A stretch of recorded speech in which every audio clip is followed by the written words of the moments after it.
아브넬의 죽음은 이스라엘 사람들에게 큰 충격을 안겼습니다. 사울의 죽음 이후 어찌됐던 이스라엘을 지탱하고 있던 아브넬이 죽자 이스라엘은 안에서부터 무너져 내리죠. 이스보셋 왕도 아브넬이 좋은 건 아니지만 그가 없으면 자신의 왕위도 끝날 것임을 직감했을 겁니다. 성경은 그렇게 무너져가는 이스라엘을 단 몇 구절로 정리해버립니다. 여기서 새로운 인물들이 등장하는데요. 이스보셋을 암살한 브에롯 사람 림몬의 아들인 레갑과 바하나. 이들은 원래 이스라엘 사람이 아닌 가나안 사람이었습니다.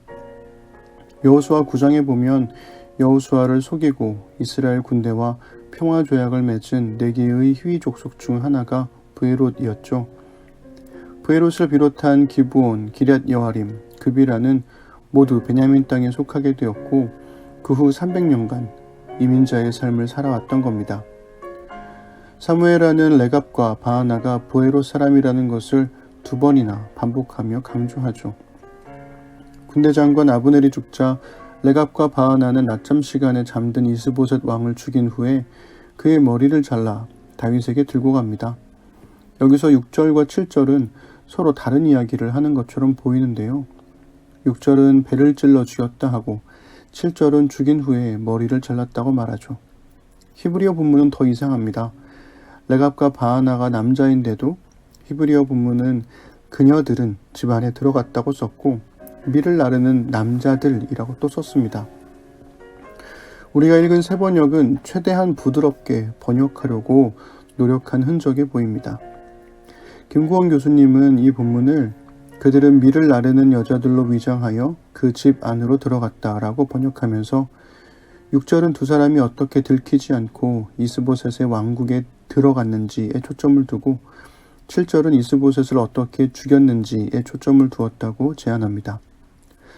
오늘은 사무엘하 4장 1절부터 12절을 읽어드리겠습니다. 사울의 아들 이스보셋은 아브넬이 헤브론에서 죽었다는 소식을 듣고서 그만 맥이 풀리고 말았다. 이스라엘 온 백성도 두려움에 사로잡혔다. 이때 사울의 아들 이스보셋에게는 군 지휘관이 2사람 있었는데 한 사람의 이름은 바하나요, 또 한 사람의 이름은 레갑이었다. 그들은 브에롯 사람 림몬의 아들로서 베냐민 사람이다. 브에롯 사람도 베냐민 족속으로 역임을 받았는데 일찍이 브에롯 주민이 깃다임으로 도망가서 오늘날까지 거기에 머물러 살고 있기 때문이다. 사울의 아들 요나단에게는 2 다리를 저는 아들이 하나 있었다. 사울과 요나단이 죽었다는 소식이 이스라엘에 전해졌을 때에 그는 겨우 5살이었다. 유모가 그를 업고 도망할 때에 서둘러 도망하다가 그가 떨어져서 발을 절게 되었다. 그의 이름이 무비보셋이다. 브에롯 사람 림몬의 2 아들 레갑과 바하나가 이스보셋이 있는 왕궁으로 갔다. 그들은 한창 더운 대낮에 그곳에 도착하였는데 때마침 이스보셋은 낮잠을 자고 있었다. 그들은 밀을 가지러 온 사람처럼 꾸미고 대궐 안으로 들어가서 그의 배를 찔러서 죽였다. 그런 다음에 레갑과 그의 동생 바하나는 도망쳤는데 그들이 대궐로 들어갔을 때에 왕은 침실에서 침대에 누워서 자고 있었다. 그래서 그들은 왕을 죽이고 그의 머리를 잘라낼 수가 있었다. 그들은 그의 머리를 가지고 나와 밤새도록 아라바 길을 걸어서 헤브론으로 갔다. 거기에서 그들은 이스보셋의 머리를 다윗에게로 들고 가서 말하였다. 임금님의 생명을 누리던 원수 사울의 아들 이스보셋의 머리를 여기에 가져왔습니다. 주님께서 높으신 임금님을 도우시려고 오늘에야 사울과 그의 자손에게 벌을 내려서 원수를 갚아주셨습니다. 그러나 다윗은 브에롯 사람 림몬의 아들 레갑과 그의 동생 바하나에게 이와 같이 대답하였다. 온갖 죽을 고비에서 나의 생명을 건져주신 확실히 살아계신 주님을 두고 맹세한다. 전에 사울이 죽었다는 소식을 나에게 전하여 주고 자기는 좋은 소식을 전한 것으로 여긴 자가 있었다. 나는 그를 붙잡아서 시글락에서 죽였다. 이것이 내가 그에게 준 보상이었다. 하물며 흉악한 자들이 자기 집 침상에서 잠자는 어진 사람을 죽였으니 내가 어찌 너희의 살인죄를 벌하지 않을 수가 있겠느냐. 그러므로 나는 이제 너희를 이 땅에서 없애버리겠다.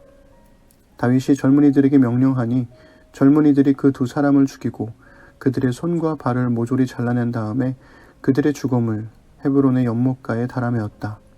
그러나 이스보셋의 머리는 가져다가 헤브론에 있는 아브넬의 무덤에 묻었다. 아멘.